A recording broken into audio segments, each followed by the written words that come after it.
And I think the saying just really, it resonates now more than ever, because after everything ended and like my case was dismissed and I had to end up selling my home and take a leave off of work, and I felt like I had nothing, and I felt just like I didn't want to go on.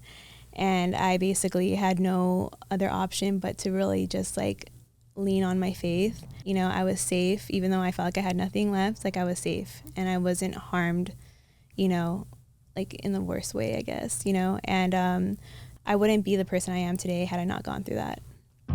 Well, I love the San Gabriel Valley. Welcome to the My SGV podcast. So I grew up here and I still live in Alhambra. I was raised in between Temple City and Alhambra. Eventually resided in South San Gabriel. Our mission is to capture and share the stories of the people of the San Gabriel Valley. Monterey Park has pretty much been my whole life. Well, I'm proud to say that I was born and raised in the San Gabriel Valley. We believe our diversity is what makes the SGV great. And no matter where you are from, in the San Gabriel Valley, you will feel welcome.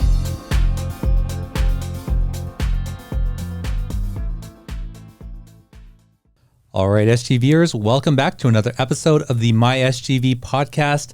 Thank you for tuning in. If you are new here, we bring you the stories of the people of the San Gabriel Valley. And if you are a returning listener, thank you so much for spending this time with us. We do appreciate it. Well, if you're watching on YouTube, this is the fourth week in a row that it's me. Scott's gone again. So Victoria and I will hold it down for today again.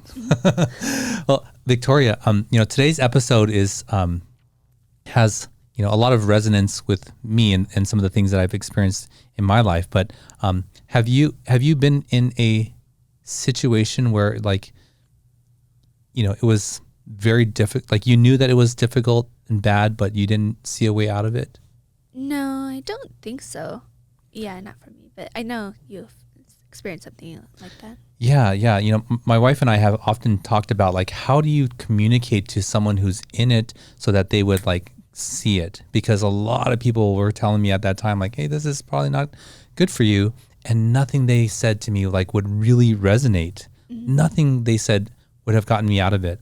And so it's been a very important thing for us to develop ways to help people to see for themselves what they are experiencing is not good, not right. Mm-hmm. I've shared this story many times on this podcast, but when I was in an abusive relationship, I was put in the hospital on my birthday.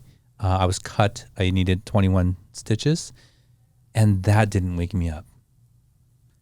That's crazy. I look back on that. I'm like, wow, how was that not the point? Yeah. Right. So I understand from, my own perspective that when you're in it, it's really hard to see. And the importance of having, people who can see it, who care about you, and who've been through there to sort of let you know, right? I think it can't be expressed enough. So We're going to get into that today. But before that, I'd like to thank Paris Baguette for sponsoring the show with their delicious treats and pastries. Go check them out in the city of San Gabriel on Las Tunas, Paris Baguette, and say hi to Jason for us. Today's guest has faced trials most of us couldn't even imagine and has emerged with a story of resilience and strength. Born and raised in the San Gabriel Valley, she built her foundation on faith and education, attending Catholic school from preschool all the way to college. Her journey began with fond memories of Ramona Convent Secondary School and her first job at Marie Callender's, where she still returns to help out during the holidays. Fast forward to her career as a registered nurse, and on the surface, everything seemed perfect. But behind closed doors, she endured a storm that would test her in unimaginable ways. As a domestic violence survivor, she bravely shares her experience of emotional, physical, and sexual abuse. Her story is raw and her healing is ongoing, but she's using her platform to raise awareness about the signs of abuse and provide hope to others in similar situations. With the support of therapy, advocacy groups, and her close circle of family and friends, she's reclaiming her power and showing that life after abuse is possible. Let's welcome the inspiring Jessica Ramos. Jessica, welcome to the show. Thank you so much for having me. Yeah. So, we're sort of going to dive into a really much more heavier topic today, but this show is still about you and your journey. So let's start with what is your connection to the San Gabriel Valley? So since I was smaller to actually current, I'm always around the area. My mom, me and my sister, we moved around a lot. My parents were separated. My dad would visit us on the weekends. So coming from a divorced family, dynamics, finances were pretty tight. So I think that was the main cause for a lot of our moves.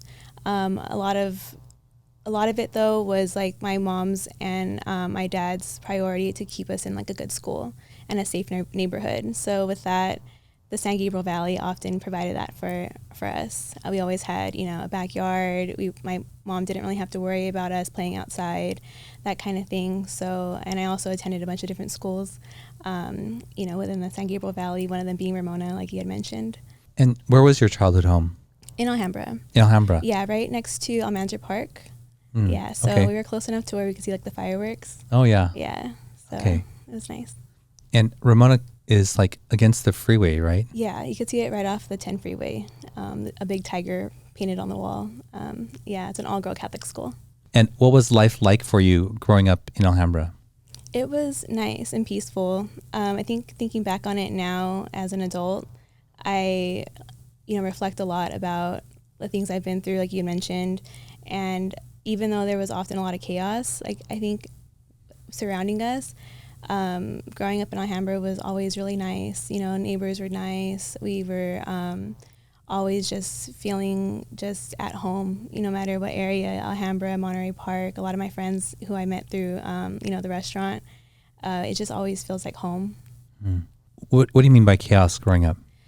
I think just coming from like the divorced family, and I hate when people say like broken homes, because I don't think of my childhood being like that, because I think it was just so normal for us, constant visitation back and forth between my parents, and we didn't see the healthiest examples of, I think, relationships, and I think that's what has driven my past to crave certain like chaos, because it just felt normal to me.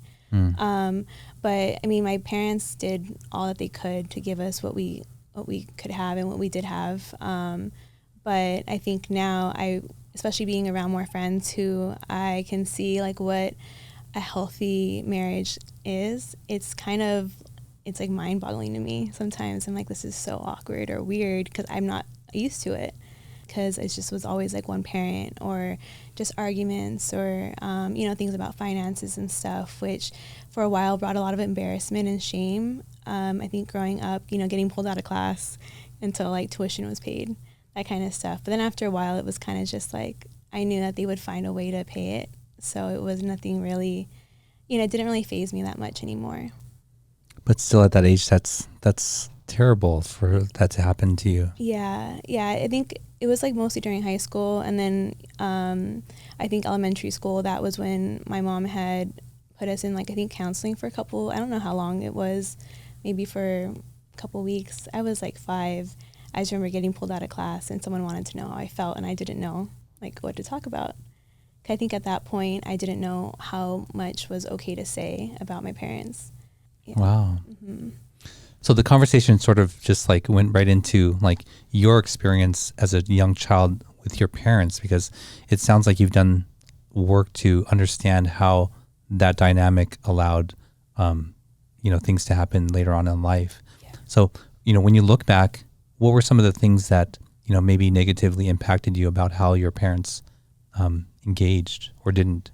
I think a lot of it was, again, I was young, so I didn't understand it fully. You could just sense like the anxiety and like just the uneasiness that came with visitations and stuff. And I think because I'm the youngest one, my sister's 2 years older than me, so I think she remembers a lot more than I do. She remembers having my dad around, before my parents separated me. I don't remember that, so I don't have that memory of my dad. So growing up, I just always knew my dad was there, but not physically all the time. My dad ended up moving further out, like in the Imperial Valley.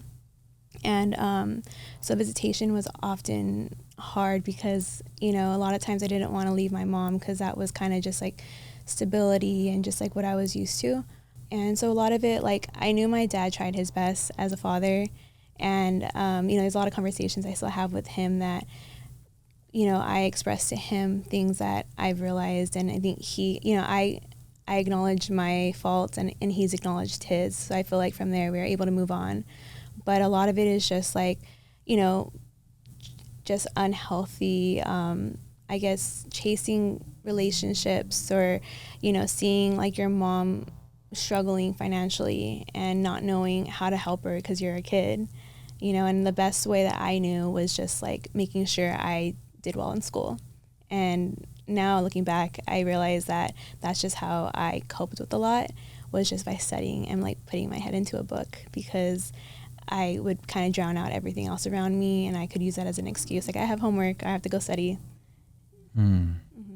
How did you become aware that your mom was like struggling financially?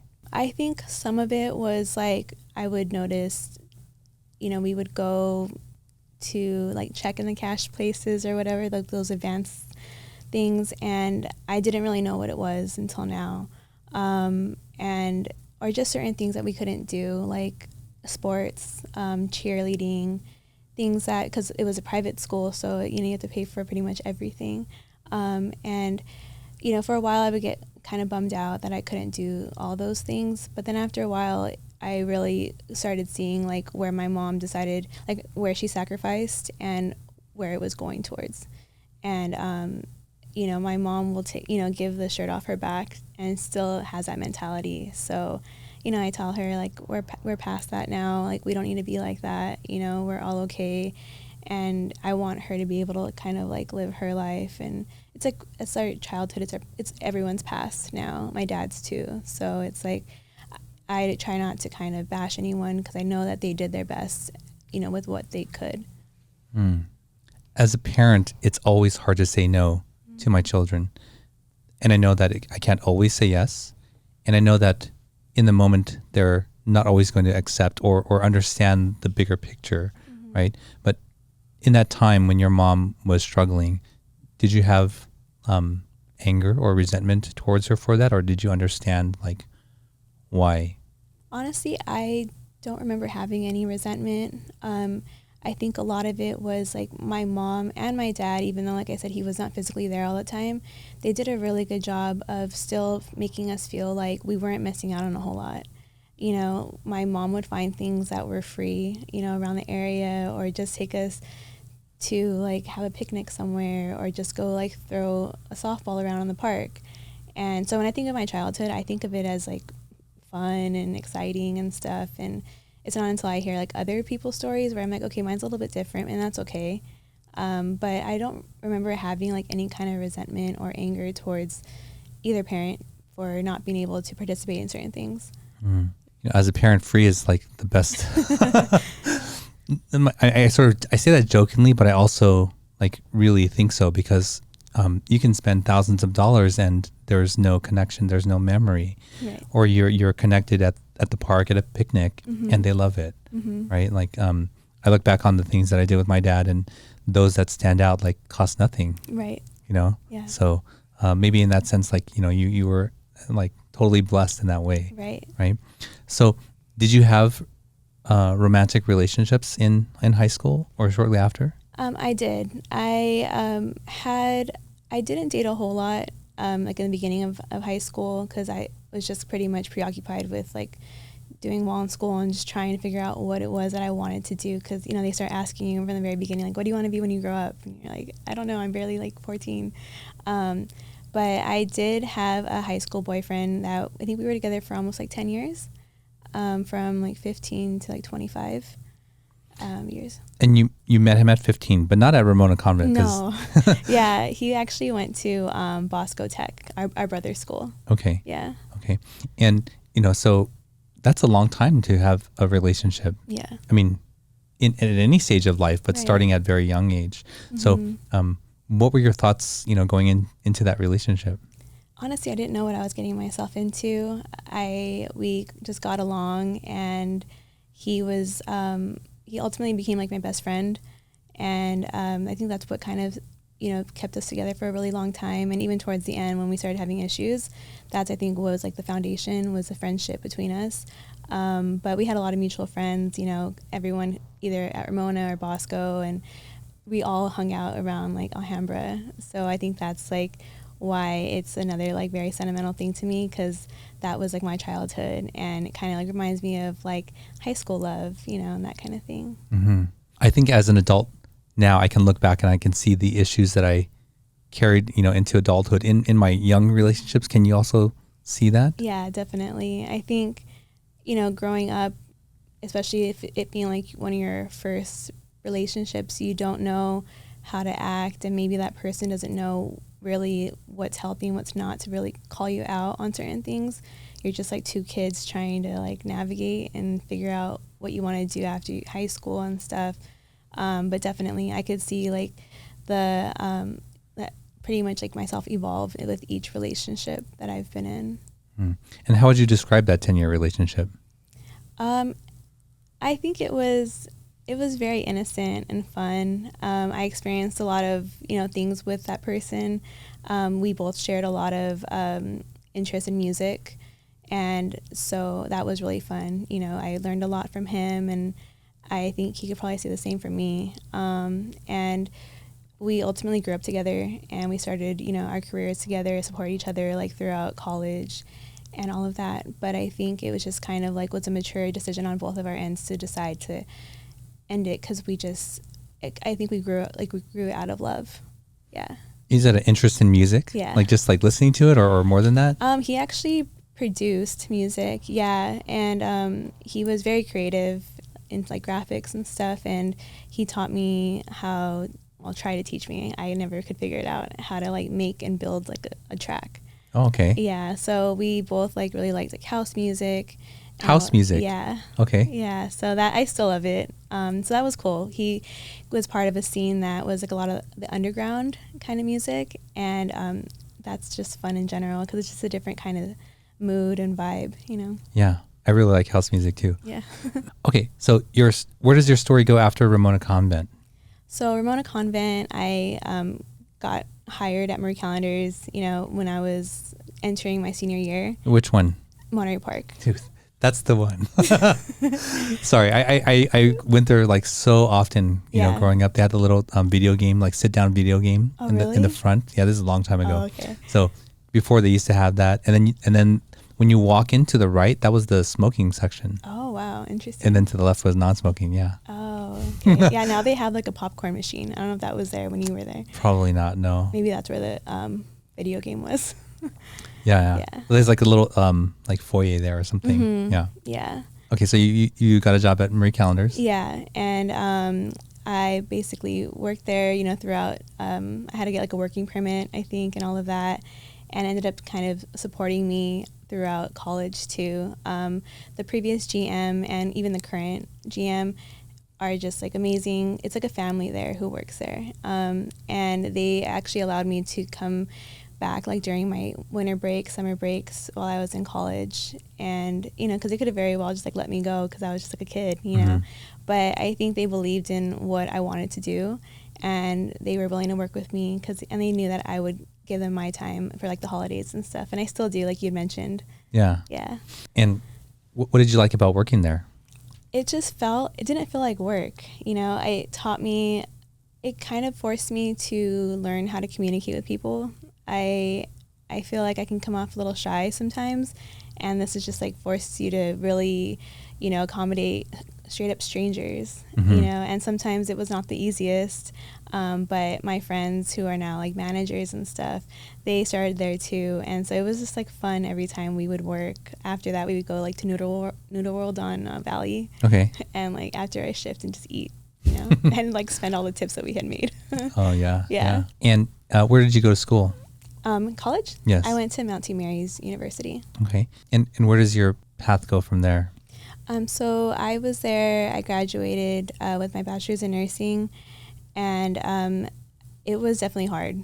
And, even though I was like studious and pretty disciplined for the most part, getting into that program it made me feel like I had no experience with, like, I didn't know how to study because it was just so competitive and really difficult. But it was so worth it for me. From there, I was able to get, my first job. I started my job in the trauma ICU, and I've kind of moved around, experienced a lot of different parts of nursing. And that, I think, also was an eye-opener for me because I realized that I was gravitated through to the most chaotic and stressful environments too, because it was so soothing to me. It's weird, and people would say you're so calm at work, and I think it was just because I was used to the high intensity and high stress levels, and I felt like I did well in it too. So both a curse and a blessing to be able to endure that. Definitely. So when did you meet the person who we're going to talk about in this story? Yeah. So I met him. It was after college. I had just ended. We had just went through my breakup with the high school boyfriend that I had, and which was not abusive. Which was not abusive at all. No. And I think I was just looking for comfort, but also not looking for any kind of relationship either. And this person was mutual friends with some people that I knew, and to me, it was just comfort that I found in him. And for him, I believe I was just an easy target.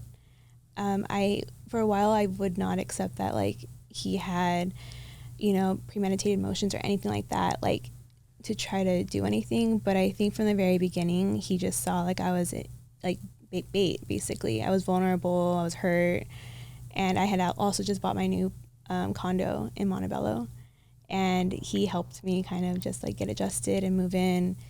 And it was just something that I thought I always wanted, and eventually it slowly evolved into something more. And then that's when everything else started happening. So can you talk about what you mean by bait and I imagine actually actively, being a predator. Mm-hmm. When I look back on that one relationship, I'm like, oh yeah, for sure. This person threw out feelers Mm-hmm. and to see who would respond in a certain way. And because I was highly empathetic, that person was bingo, there's my target. I can see that clearly now. But so for the person who's not familiar with that, what sort of things when you look back, are you oh yeah, now I see what you're doing? Yeah, and I think I can completely relate because back then you just think oh, we have so many things in common. But that's one of the things that I've learned, that people with these kinds of, I guess you could call it a narcissistic, tendency, they tend to find certain things about you and suddenly they have those same interests, or they make you feel comfortable enough to share and be vulnerable with things, and then slowly use that against you or hold it over your head. And later you're wait, what? But we were just kind of having a moment, and you told me it was okay to share, and then now you're holding it against me. So, but it's they let the honeymoon phase kind of they let it happen for a little bit, and then before you know it, it's completely over and you're trapped. But it's you're trapped by invisible walls that you can't see, and you didn't even know how they got there in the first place. Are you familiar with the term love bombing? Yeah. So did you experience that with this individual?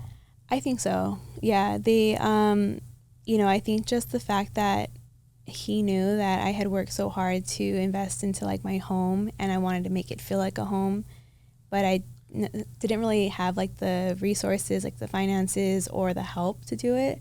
And because he knew how to do it, he definitely stepped up. And so yeah, and then here and there he would buy just random gifts for me, which I know is also a huge example of a love bombing relationship. They pretty much just give you everything that you could ask for or want in the beginning, so you're basically falling for that person, and then it just stops at the end. Yeah. Yeah. So I'm very familiar with this tactic, and I'll share a story, okay? So the person that I was with made me feel bad about the car that I had, right?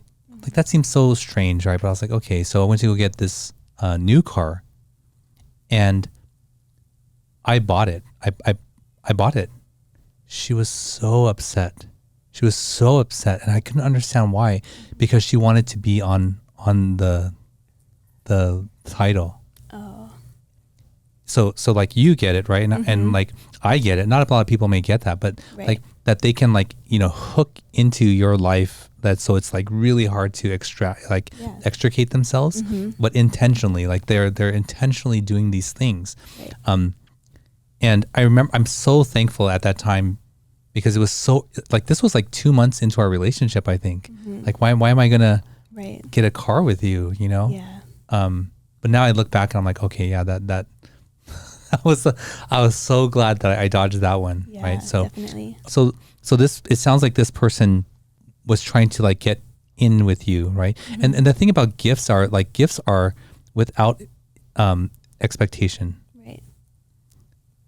Right? Like that is what a gift is. Otherwise it's a manipulation. Right. So anyway, so go on with your story. Yeah, so I think like just how you had said, I was so like intertwined with this person, because he too would kind of break me down. He would tell me, why are you carrying that same purse around? Or like, why do you wear that? Like, you should wear this. Like, that doesn't look good on you.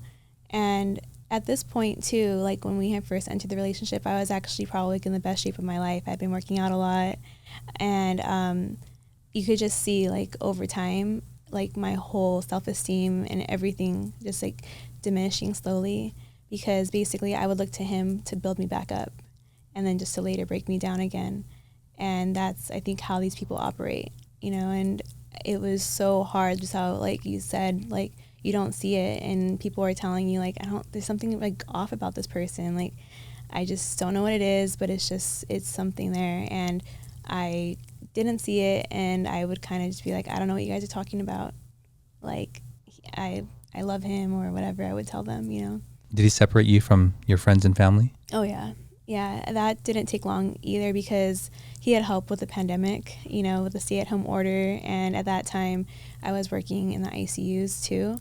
So I was afraid to be around anyone and hope, potentially getting them sick. And so like on top of the stress of working in the hospital, I'd come home and he would basically tell me, like, where's your family? Where are your friends? Like, they're not here. Like, your parents don't do anything for you, like he would just put these like ideas into my head. And I think once you're already kind of like broken down and you start to believe them, you're like, yeah, you're right. Like, they could come out and like visit me or do whatever. And at that time they were like, my, family would drop off food for me and stuff. But it was just like, I think internally I was actually ashamed of what I was doing. So in a way I kind of didn't want to see them, because I felt like I would basically like blow my cover or some, like I didn't want them to see me like that, because even though I wasn't going to leave, I didn't want them to see me not leaving. Yeah. That's such a hard place to be at. Yeah. Right. And hard for other people to understand what that's like unless you've gone through it. Right. So I knew that would resonate with you, the whole separation thing, because this is like, by the script, what people like this try to do. Right. Right. And when I say that, and I say separate you from your family and friends, they do it in a way where you do it. Mm-hmm. Right. Right. Which makes it so much harder to explain. Yeah, definitely. Have you been able to recover those relationships? Yeah, I have. And I think I've also been blessed like with a really good group of friends and family, where even before telling them what I was experiencing, they were still there. They would check in with me, because some of them I think knew something was going on, and so they were basically just waiting for me to ask for the help. And I think, like you had said, like you don't want to leave, but also like I picked what I wanted to share with my friends, because it's like I knew I was going to probably go back with him. So why was I going to explain to them what happened during the argument if I know that I'm going to probably let him back into my house tomorrow? So it's just like that constant thing back and forth. And they would tell me the same thing, like, eventually, Jessica, you're going to realize and you'll leave. And for me, like, I would want to believe it, and I would tell them like, yeah, like, I know I will eventually, and I'm like, I just don't know. I'm like, I don't see a future with this person, but I also don't know how it ends. And I mean, I like, even now I still would never even expect to like experience what he put me through. So I want to get into that and sort of share this as a lead in. Like, if my ex would have like been violent with me on day one, I would have been gone. Mm-hmm. Yeah. Right? Like, come on, and it's like a gradual progression. Yeah. And you don't even realize it, right? And I said I was put in the hospital. Mm-hmm. The first thing that happened was she just pushed me. She pushed me in an argument. I've never had any physical like anything with any relationship that I've been in. So I was like super shocked about that. Mm-hmm. But like, what am I going to say? Hey, guess what, man? My girl pushed me. Right. Come on. Like, I feel like I would have been laughed at, right? Yeah. But it did strike me as that. I was like, wow, this person put their hands on me. Mm-hmm. And then she punched me. Like she was, I think, a brown belt in karate. So it was like a serious punch. Yeah. And when it happened, I was like, oh, like I didn't even see that coming. Right. I didn't even try to block it. I just like absorbed the whole thing. Yeah. But I was like, wow. And then it, led up to where I'm in the hospital and I still don't see it. Right. So I want to share that with you because I understand like there's this whole progression. Right. And abusers, well, I'll say it this way. We tend to defend them and say like, oh, it was just this thing. It was just this first time. But every progression is the first time. So Right. knowing that it's this progression and you don't know what's going to happen next, what were some of the early things that, sort of started happening? I think before the physical stuff started, it was all just emotional abuse. And that I think a lot of people could, agree with, like, that's almost just as bad as a physical. Sure. Because it really just messes with like your whole like foundation, your like wiring of your brain, like what you're told, and then they're telling you something completely different. I would catch him, being unfaithful, certain things, phone calls from girls, like, but I wouldn't do anything because he would just gaslight me and tell me like I was crazy, I shouldn't have been looking in the first place, that kind of stuff. And then he'd just roll over and go to bed in my own house. So it's kind of like I think back and I'm like, why didn't you just like kick out this person? But it was just like, again, he was like my source to like any good feelings at that point because I just was so like just broken. And I think slowly, I later found out that a lot of his behaviors were related to drugs, and I didn't know that. And because, I don't do that, like my career wouldn't allow that in the first place. But I had no clue. I think, like you said, I would always make excuses, and I just simply thought he was just really angry at whatever I did or didn't do. And so it would get into like heated arguments, and then it would slowly start like he would throw a glass or throw, something on the floor, and there I'd be like a couple minutes later just like wiping it up and throwing the shattered glass in the trash. And then we would just go on throughout go on with the day like nothing happened. And then he started like breaking furniture in my house, but it was the weirdest thing because he would do it and then later have like this like sense of like guilt, like, oh my God, I'm so sorry. Like he didn't realize it happened. And so then that would kind of make me feel weird because I'm like, wait, am I just like imagining these things? And that's like when you really start to question your own judgment or even like your experiences, because you're like, wait, like I don't know if like I feel this way, but he's telling me not to. So it's just like this constant battle like with yourself and trying to figure out like how to stay safe, but also like still make him happy. Are you able to put a name to what those acts were? So initially I can say like he never hit me. He would grab my arms and stuff like when I would reach over to get my phone to like call the police. I even have footage of like of a video or video footage of him slapping like with the phone out of my hand, and then you could just like hear a bunch of like just like wrestling around and me telling him like, hey, give me my phone, I need to call the cops. And he was just like, stop recording me. And then slowly after that, it was, I think I reached a point where I was like, okay, I need to get out because the things that I was finding, whether evidence, like straight up evidence of like things he was bringing into my home or, text messages of things, I was like, I can't be around that. And So I finally told him like we needed to break up. And I think it was just never like a clear cut breakup. You know, I would tell him like, okay, we'll talk about it. Cause I think I was terrified. He would threaten me with certain things and, you know, threaten to extort me or, you know, just certain things. He wouldn't tell me exactly what he had, but he would tell me like, well, it's your choice, you know, what you want to do. And I think that's when he started demanding more of like, that's like when the sexual assault started. And it gets like really blurry because of like certain things that he actually was doing to me like without my knowledge. And so a lot of it I don't even remember. And that's eventually what drove me to get like a restraining order, because he wouldn't leave me alone after like I firmly would say like, no, like you're not coming back, like leave me alone, stop driving around my house. And he would just like be blowing up my phone like all day, all night, and would not stop. So I had no choice but to get a restraining order. Wow. Yeah. That's a lot to deal with. Yeah. I want to go back to the breaking of your furniture and the breaking of the dishes. I asked you if you couldn't put a name to it because I think putting a name to behaviors really helps, right? To identify like this is what you're doing. Mm-hmm. I observed my brother punching holes in the door growing up, and it's terrifying. Right. And it's meant to be terrifying. Right. It's called symbolic violence, right? The message is that you see this thing, like that can be you. Mm-hmm. That is the message of symbolic violence, and it's never okay.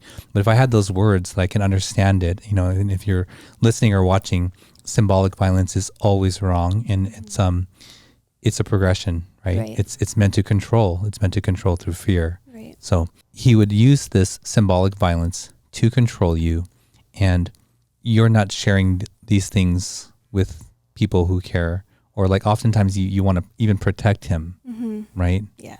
And like talk about that, because that's so hard for people to understand. But yeah, that was exactly what I was doing. You know, I think at one night we had two of my friends over just for like a barbecue, and it was just the four of us, him, me, and my friend, and her husband.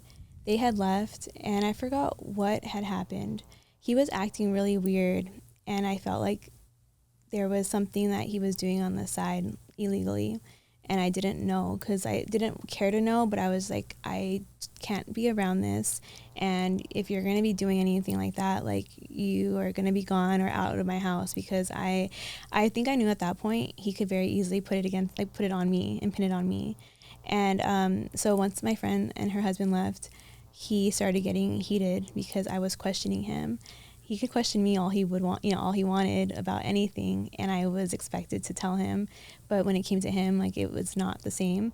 And so right away he started getting really heated, and I forgot what the threats were exactly, but he started grabbing all his stuff like just really aggressively and like started charging at me. And he never hit me, but like just like you had said, like there's just enough fear that in that action to make you know that like they're willing to do more, and they probably will do more. And I called my friend and her husband, and they came right back. They were back in like just a couple minutes. And it was like just one of those things where they were like, how much do we intervene? Because at that point, nothing was going on. I was just hysterical because I got scared. Oh, a lot was going on. Yeah. Yeah. And like and my ex was just basically like, well, she's crazy. This is how she always is. You know, like, I don't know why you guys came back. Like, she always acts like this. Like, this is nothing, basically. And I told my friends, thank you for coming back. I'm okay. You guys could leave now. And they left, but they were like, how do you just leave your friend like that? You know, after seeing what kind of behaviors and me telling her exactly like things, you know, it was just like a lot. But again, I was protecting him. And it got to a point too where later when I would tell him, you know, that I was going to leave or like that we were going to break up, he started with the whole like, well, I'm going to hurt myself. I can't live without you. Like he was basically grabbing at whatever he could to really pull at me and bring me back. He would tell me that he would basically hurt himself if I left him. And he actually did pull a lot of stunts like that where I'd had to call the cops or I had to call EMS because he, you know, would threaten suicide and all this in my house too. And again, it was like me feeling like I was the one to blame for it if he was going to do something, and also like I was the one who had to save him. Wow, there's so many directions I want to go in this conversation. I first want to point out for the listeners, for women leaving a relationship, an abusive relationship, that is the most dangerous time. That is the most dangerous time, and you need to really have a plan, have a support network, but also to be aware, right?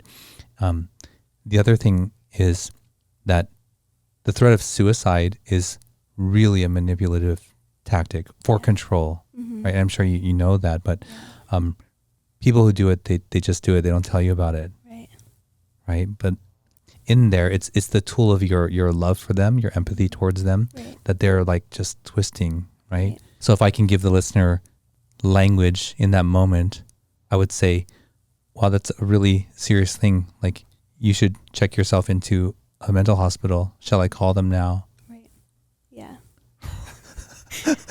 I'm serious, right? Like, that's call them out on it. Right. And like, I think in that moment though, it's just I feel like you're their last, you're like the only one that they have. And cause they make you feel like that. And there's a part of you that feels like special because you're like, wow, like I hold that power over you for once, and it's not that you really do, but it's like they're making you feel like that. And I remember calling the police and calling the paramedics and telling them like, he's going to do something. Because at this point, just like put things into context, I had fled from my house because I knew he wasn't, this is before my restraining order.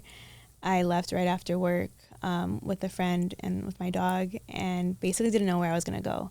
I just knew I couldn't return back home. And sure enough, my ex-boyfriend had broken into my house.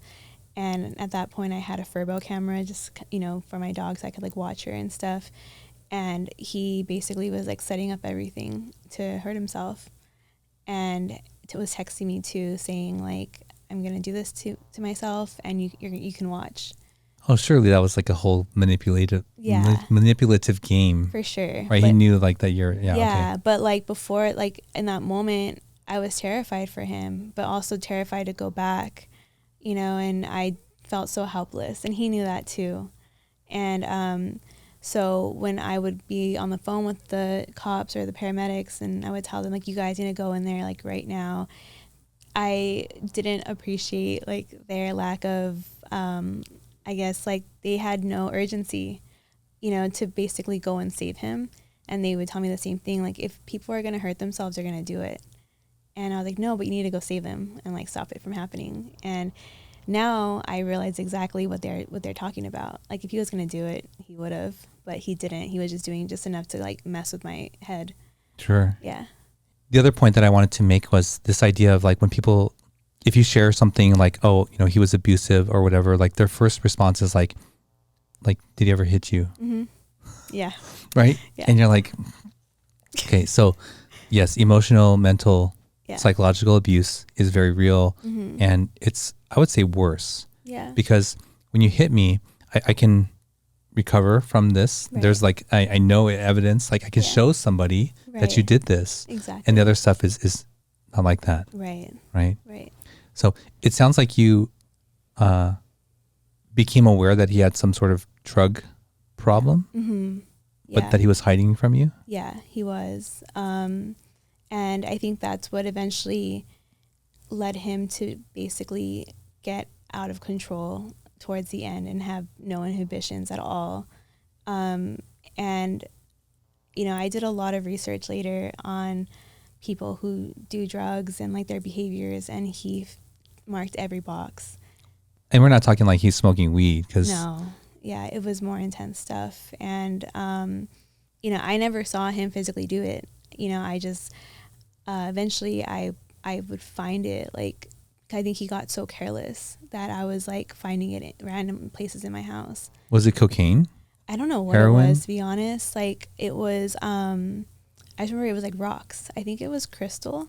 Oh, meth. Meth, yeah. Wow. Yeah, and it's like people tell me now, they're like, I mean, we kind of joke, dark humor kind of thing. And they'd be like, Jess, you would take care of patients like that who are, coming down withdrawing or whatever, high on whatever. And like, you had no clue that you were like with somebody on it. And I'm like, I didn't. And because there were so many things that I would just make excuses for him. But it was when I finally started finding this stuff in my house, and I would call the cops like when he wasn't there, and I'm like, I found this and I don't know what to do. Like I was scared to even touch it, but my dog would be running around and I didn't want her to get it. And the cops would kind of just be like, oh, well, we can't say it's his. So we just like, you could dispose of it. I'm like, how do I even dispose of like this whole bag of rocks, of drugs? I don't know. And so I was just terrified that it was going to somehow jeopardize my job, you know, like me being around somebody with it, because I've heard of stories. And so I was asking the cops to basically document or do anything just to make sure that I wouldn't get, you know, held responsible for any of it. Were they helpful at all? Honestly, I at times like law enforcement was, but at that time, no. They were just basically like, they couldn't pin it on anybody, and they would just tell me like, okay, get rid of it. And then while they were there, I would basically tell them like, this is what I have going on with my boyfriend or ex-boyfriend. Like, do you have any advice? And they would just simply tell me get a restraining order, which I quickly did after that. But it takes a long time to get those things. And so it was like up to that point when I would tell him like, my ex-boyfriend, come get your stuff. And he would be like, okay, well, eventually I need to go pick up my barbecue, or come get this, whatever he would claim was his in my house, just so he could have an opportunity to come back in my house. And that, I think, is when he really started demanding like more of the physical things from me. And that, I think, was the hardest part. Yeah. So if it's okay with you, I want to get into that. But before that, I want to make this point also, that the running at you, but not hitting you, I think that meets the definition of assault. Yeah. So assault is to, I'm not the expert in this, but I believe it's, you know, to make that person fearful that you're going to do physical harm. Right. And if they actually make contact, then that's battery, right? Okay. So you can be assaulted and there not be contact. Oh, wow. Right. So for you know, listeners or people watching the show, if you are fearful that you're going to experience harm, that's assault, and you can and you should report it. Right. Right. Because I wish that I would have reported a lot of things. Yeah. So. Yeah, definitely. So Jessica, I really appreciate your openness and your vulnerability. I think you're going to reach a lot of people through that. Thank you. You know, I understand that the sexual abuse is, it all was very difficult. I'm not saying that anyone was worse than the others, but you said that the drugs at this time sort of started the sexual abuse. Yeah, and I think, especially I think with meth, people, you know, they can't sleep. They have the insomnia. They're very hypersexual from what I've read. And so he would come home from work or whatever, and this is even before everything kind of started, he would not sleep. He would just like do random projects, which I was like, didn't think much of it because I was just exhausted from working during COVID. You know, I'm going to go to sleep. But towards the end, it was more like he was demanding certain things from me. And initially, I think when things weren't so bad, I just felt like it was like my role as like a female, a girlfriend, whatever, even though I didn't always want to do anything. But like I had mentioned earlier, towards the end, once he realized that I wasn't agreeing to do certain things, I think that's when he took things into his own hands and would basically give me whatever he was, I don't even know, like he would slip things into my drink and make me basically have no other option but to give in to him. Wow, that's terrifying. Yeah, and I didn't really even know that until like the end after he was arrested. But all I would know is that, you know, he would come over and we would get into an argument or whatever, and I would eventually call the cops at some point during that week and tell them, and they're in their defense, I think they were just trying to like paint the picture, and unfortunately like DV cases are so prevalent, and a lot of the victims go back, so I think they were kind of just trying to figure out if I was one of those people. And so they would simply be like, okay, well, he did this and this. When was he here last? And I would tell them like 2 days ago or whatever. And they would ask if, anything, if we were intimate or whatever. And I would tell them like, Yeah, but it would be so blurry. But I just would kind of know that something happened because I would wake up next to him or whatever.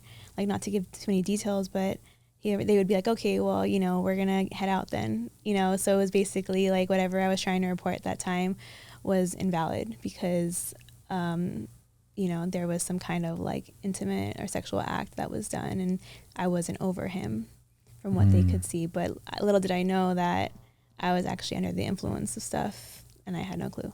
Wow. Yeah. And that's gotta be that's a felony, right? Yeah. So was he, ever arrested for this? Not for that. So, there's so many roads of this whole thing. So basically, most of the times that the assault happened, I was unaware of it. There was only one time where I was completely sober and I knew exactly. And I think that one was probably one of the most the hardest things to try to get over because the memories are just there.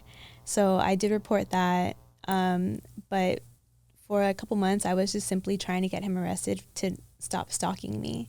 Sorry, so you can go back. If you can go back. So does that mean that he tried to give you something and you avoided it and you were aware of this whole thing? So he had basically if you look at my police reports, there's multiple reports of date rape and then one of actual just I guess you call regular rape or whatever, because I was aware of it and I told him to stop and all this and that. And then shortly after that was when I was getting the restraining order, but I didn't report any of the rapes until months later because I was so preoccupied with gathering evidence to show that this guy was stalking me. And it's I couldn't think of anything else because I was simply just trying to survive until the next day because he made my life complete hell. Yeah. Months, yeah. It sounds like it. Yeah. For a rape to not even be the priority, to be reported and it'd be oh, okay, yeah, that could wait because I was so preoccupied with everything else. That's insane. And did you eventually get him charged with stalking? Because that's hard also. Yeah. So unfortunately, he never got convicted for anything for me. He actually had a history of this. So I am not the only victim. There had been a previous girlfriend who he would talk to me and tell me she was crazy, and certain things. And I would never really ask too much about what things he was going through, but he would tell me and again, this is another red flag I just completely ignored. He would say yeah, there's some things that are going on with my ex that I just basically need to handle. And then you and I can move on with our relationship. But little did I know that she was basically trying to fight and get him convicted for stalking and rape and all of that too. Wow. Did you ever connect with her? I didn't. I considered it for a little bit. I think when he finally got arrested under the terms of violating his probation. So he basically, I was just another victim on someone else's case. And which was kind of hard because he asked me to testify and all of that. Which he asked you? His probation officer. Oh. No. Yeah, no. Holy his crap. probation officer did. Yeah. So it was I had hope that basically we could build a case. But I was just happy he got arrested, and left me alone because for 3-4 months he was going above and beyond to make my life hell. Yeah. Wow. And you're so courageous to share your story. Thank you. I know how difficult that must be. Yeah. Yeah. Wow. I mean, I'm not surprised that this isn't his first go around. Right. Yeah. I mean, and that's kind of basically how they found out about the other things that basically that I was under the influence of something because he kept things in his phone. So, and it wasn't only me. They found a bunch of other stuff with other people that he was basically doing it to, with other victims. So people unconscious and stuff. So is he gone for a while? Mm-mm. No. And I think that's why I choose to share my story because, I was really bummed that when I finally reported everything and felt I was building my own case and not just a victim on someone else's case, I had hope because I was like, I became obsessive about like this project. Basically, I had binders of police reports, footage, everything. And then a year later, I was told by my detective that the case was dismissed by the DA. And Your case? My case, yeah. Why? So they gave me the option to meet with the DA, which I did because I was like, it doesn't hurt, you know, like I've come this far, like I'll just go and meet with the DA. So I met with him, and he was very nice, but he basically said like with the new laws and stuff, like they really can't convict a lot of people, you know, and because had a romantic relationship and because there was things like intoxication involved, it basically like my report was skewed, or like whatever I reported. Yeah, so. Wow. Yeah, and it was unfortunate though because he was seeing it just straight up like as like a rape case or a date rape case, and he didn't see all the other reports that I had made about stalking and like other forms of harassment that he was basically doing for months. So like collectively it probably would have been a case, but that's not how they saw it. But the stalking is also domestic violence. Mm-hmm. Was he ever charged with the initial count of domestic violence? He got charged with it, I believe, or for his ex, but nothing with me. A second count in California is 3 years minimum. Yeah. I don't know what, like, I think that's why I felt so defeated, because I was like, how much more evidence do you need? You know, like I had text messages, videos, like all you could probably ask for. And then on top of that, like for them to say like they found other stuff in his phone, I don't know what exactly happened. I mean, I know unfortunately like a lot of these cases don't get filed, you know, and a lot of people end up kind of just, you know, feeling like they weren't believed or whatever. But yeah, it's unfortunate how my case ended. Wow. Yeah. Wow, this is like, you know, really difficult stuff to go through. Let's take a break, okay. and we'll be right back. Okay. Sometimes even the best of us can slip up. That's why the law offices of Scott Wormuth are here to pick you back up again. And while they strive to get you the biggest compensation possible, oh my gosh, their main concern is your health and recovery. They work closely with doctors and insurance companies to make sure you get the proper medical treatment. Initial consultations are free, so give them a call. At the law offices of Scott Wormuth, we're with you all the way. I'm Scott Wormuth. We've been fighting for your rights for more than 40 years. All right, we're back with Jessica. Jessica, you were just, you know, sort of sharing the result of your efforts to bring some justice, and unfortunately that didn't happen. So your case was dropped. Mm-hmm. It sounds rather unfairly, but this individual is in jail. Is not in jail. No. He served only 9 months. He was convicted for just violating his probation for his ex-girlfriend. And so they gave him 2 years, which was later like shaved down to 9 months in prison. And so that was when they asked me to testify against him because his probation officer couldn't. And so I think that was really like hard for me because they wouldn't give me information because of someone else's case, but when they needed my help, like I was more than willing to do it. Yeah. And so that was hard facing him in court and just like that whole like mind game stuff. And yeah. I think that's like really what brought to surface like, wow, I realized how much damage this guy had done. So yeah, he was only in there for 9 months. So he's walking around free right now. And how are you feeling about that? Initially, when he came out of prison, I was terrified, and I had to make my employer aware of it too, because he knew like where I worked, and I'm pretty sure he was stalking me there too. But luckily, like I had a lot of support and help just to make sure that I was safe. But I think even then, you don't really ever feel safe. You know, they say, "Oh, just call the cops if you see him," and like that doesn't always do much either. So, I mean, he still called me and stuff like when he would get out of prison, even though he obviously wasn't allowed to. But there's just certain behaviors and things that you start to pick up on that you know it's that person. They have a routine.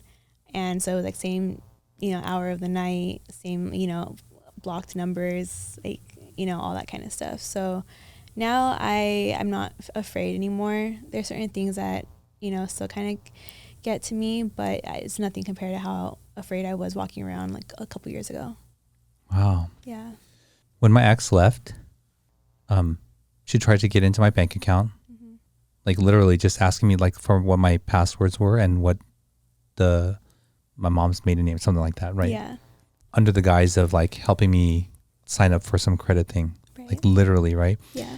And at that time I knew what was going on, and she knew that I knew, and then she had like my possessions stolen, and I put up security cameras, which was I think the worst thing because I was like always like checking, right? Oh yeah. And one time I was on the phone with my friend telling her about this experience. I came home at night, and her pants were laid out on my bed. Oh my God. Yeah, and I was on the phone with my friend, and I was like, oh my gosh. And she's like, what's going on? And I had to explain that to her. Yeah. Yeah. Yeah, and something like that's just so chilling, even though they're just a pair of pants. Like, I don't think you really understand unless you've been through it. It's just like, you just know. Oh, for sure. Yeah. For sure. Yeah, it's scary. And he did the same thing. He hacked my bank accounts. Before we broke up, he was adamant on making my house a smart house. And I was like, oh no, like I don't need that. Like I'm simple. And but he did the AC and like the lights and everything. Sure enough, he hacked all of that. And this is even after me changing the passwords to things. So in the middle of the night, he would like blast music over my Alexas or like flicker the lights on and off. He like went to things that I was like, how do you even like know how to do this? But then it's like I have to remind myself that he had experience with it already. So it was not his first rodeo. Yeah. Yeah. Wow. Oh, well, yeah. I'm glad that he's out of your life and you're at this point where you're sharing this story. I think that also helps to build a protective element to it. Like the more people who know, right, and can be aware. Yeah. Because I wish I was like shouting from the mountaintops before, right? Yeah. Like when it was happening. Yeah, like, exactly. Let everything that you're doing like be seen and known. Yeah. So, well, Jessica, we ask each guest to bring an item of significance with them. What did you bring with you today? I actually decided to share my one and only tattoo. Okay. On it, it's basically let go, let God.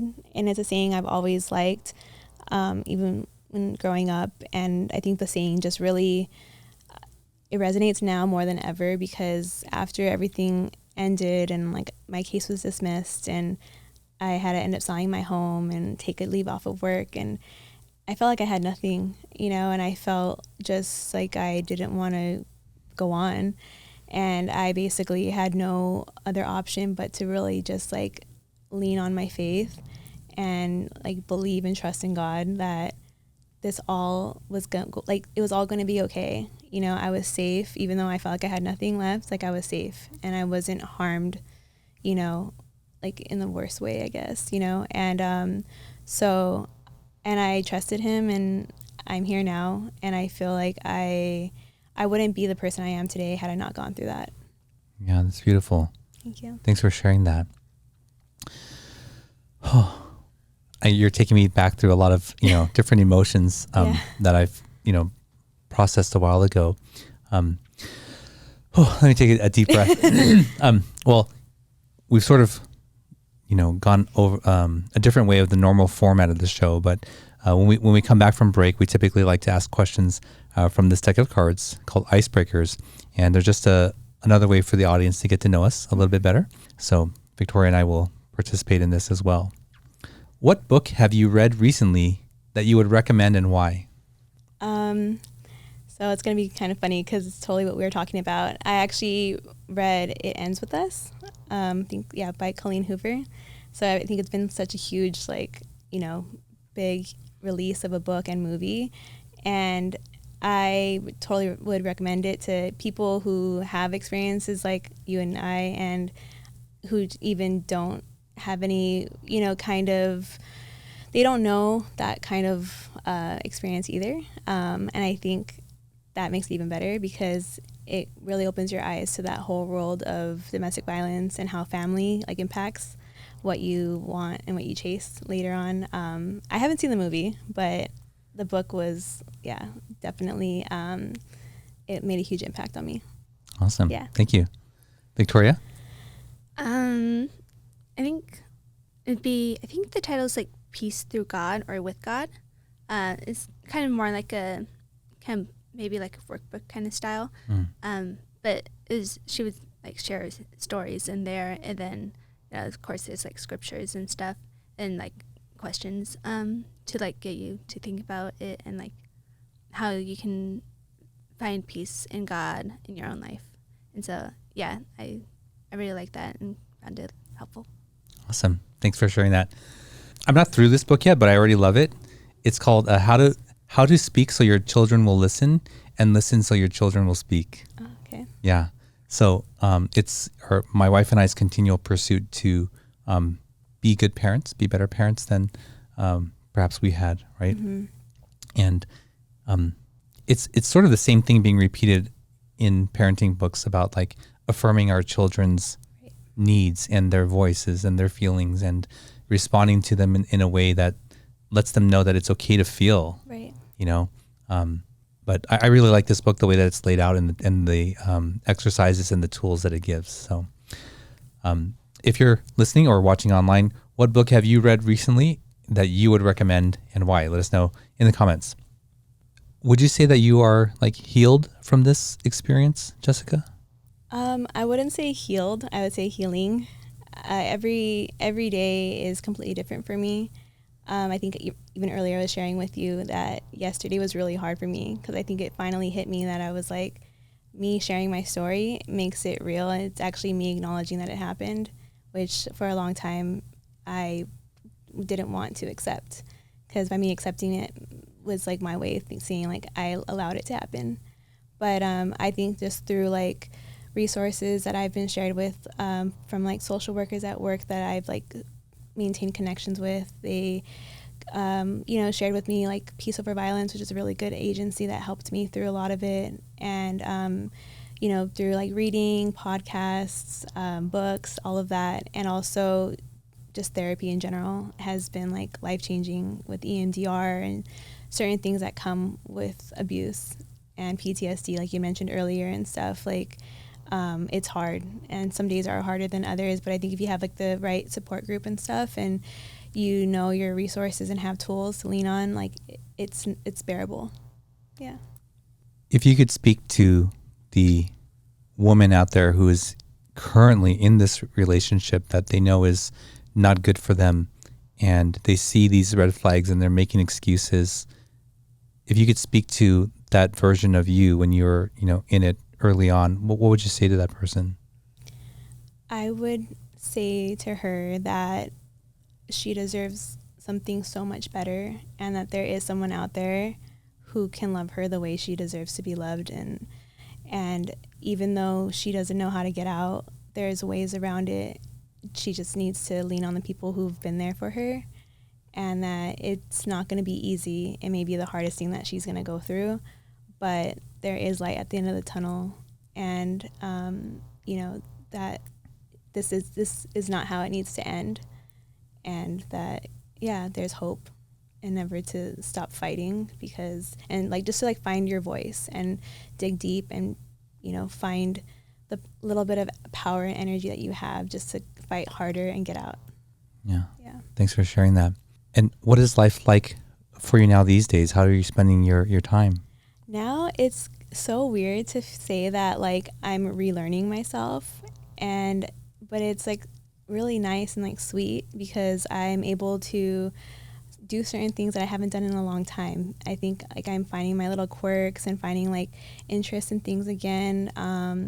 With you had said earlier, weightlifting, and just my creative side that I think was so just dulled out from everything. I'm finding my interest and love for those things again. I work in a less stressful work environment that allows me to really sit with myself and process what I'm still processing with, not just my trauma, but just life in general. And I'm learning that it's okay to be calm and for it to be peaceful. and it's okay to be here. Yeah. Yeah. Awesome. Thanks for sharing that. If you do end up posting more of your workout journey, that's always cool. Like I love to see that kind of stuff because it takes so much courage just to put wherever you are, in that journey. But it's really cool. Yeah. And it's meaningful for me because of my past. But well, Jessica, thank you for sharing your story. We're going to move on to the final segment of the show where we get to maybe like take a deep breath and talk about something lighter. So we're going to learn about your favorite places in the San Gabriel Valley.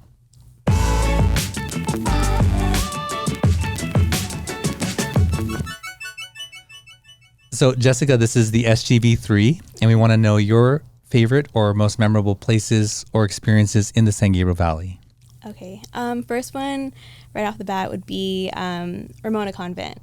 As we mentioned earlier, it's an Alhambra all-girl Catholic school. A lot of people were like, oh my God, all girls. But it was the best experience of my life. The friends and even like teachers that I've met there really like solidified the foundation of who I am. And I think if it wasn't for that education and like that kind of like, what do you call it? Like if I wasn't so driven in my studies and all of that, like I wouldn't be what I am today. And a lot of the friends that I made there helped me through navigating, the legal system and stuff because, they too are successful women. But I love going back to Ramona. It's just like so sentimental and because I grew up there. So it's nice to think of myself like that high school girl, and seeing where I am now. Yeah. Yeah. Well, the listening audience can't see, but I can see like your face just totally lit up talking about it. Yeah. Yeah. It was the best. That's why I think my parents, because I'm like, that really showed like their dedication to like a good education and stuff. And I feel like, I succeeded and would love to go back. And I still go back whenever I can to like share, my experiences with work or even, this whole thing we talked about. Yeah. Wow. Awesome. So. And what's the second place? Second one would be Marie Callender's. Same thing. I think it's just like, it's not just going to eat, it's like an experience, because I know I'm going to run into people and it's just something so warm about like going back for the holidays and helping people out. I mean, people would be like, oh, you have to work on Christmas or like Thanksgiving, but everyone's just so happy, just to go be picking up like their feasts or pies or whatever for their family. And, yeah, like I mentioned earlier, management there was just so great. It's like a second family to me, and they really encouraged me and helped me get to where I am today. I wouldn't have probably been able to like afford school if I didn't have that side job. Awesome. Yeah. I loved Marie Callender's. I would always get their like pot pie. Yeah. It was super hot. Yeah. But it would take forever. Yeah, I know. Yeah. And then you have to wait longer because it's so hot to eat, right? Yeah, I love the food there. I mean, when I go back, they're like, what? You're not sick of it? I'm like, no, I love it here. Yeah. Awesome. And what's the third place? Third one, I would say just like Main Street in general. When we were in high school, we would always just like walk up and down Main Street. And thinking back on it, I don't really know what we did because we never watched a movie. We would sometimes end up in like the laser tag place or, just walking around because none of us had money. So we would just kind of like check out all the stores. And one of the stores being Jewel Head, the piercing place right there next to the Starbucks in Cold Stone. Yeah, that was also like really a place we hung out at because the owners, Peter and Robert, they're like really cool. And they were always just really welcoming to us, even though we were probably like annoying high schoolers. But they're great business owners. It's a great business in general. They have really like good quality things in there. So I would encourage anyone to check them out. And then the name again? Jewel Head. Jewel Head. Yeah, Julhead. Oh, so it's a piercing place, and they have like all the jewelry there too. Awesome. And really good quality stuff too. Yeah, thanks for sharing that. Yeah. So I'm not sure if you want people to contact you. Do you want to put a shout out to any socials or a way to contact? Yeah, that's fine. Yeah? Yeah. Okay. So if people want to get in touch with you, what's the best way to do that? Instagram. My name on there is Jess with an extra S, baby with 2 Y's. So JESSSBABYY. Yeah. Awesome. Okay. Yeah. Well, Jessica, thank you so much for your courage, your bravery to share your story and for allowing us to share your story with our audience. We very much appreciate it. Thank you so much for having me today. Yeah, you're welcome. Well, there you go. Another episode in the books. That was a bit more deep than we typically have on this show, but nonetheless, very important to share this story. And I'm glad that Jessica was willing to share it with you all. If you've been listening to the show, I've shared a similar story. And I think that sharing these stories makes them real and also helps people to become aware of their own situation, whether it's something that they're experiencing or maybe you know someone who's experiencing it, and maybe the words that you've heard today can help get them out. Thank you for spending this time with us. Please don't forget to like, share, and subscribe. If you want to see the full back catalog of episodes, check out our website, mysgv.net. And if you want to support the show in a more meaningful way, please consider becoming a patron on Patreon. We're under MySGV Podcast. And until next week, we'll see you then. Thank you for joining us on the MySGV Podcast. Check out more of our content on our website, mysgv.net. This show was produced by Scott Wormuth, directed by Russell Mano, edited by Victoria Allers, and original music by Yone OG. If you'd like to join us next week as we capture and share more stories from our diverse community, feel welcome. Nice mother. No, kind mother.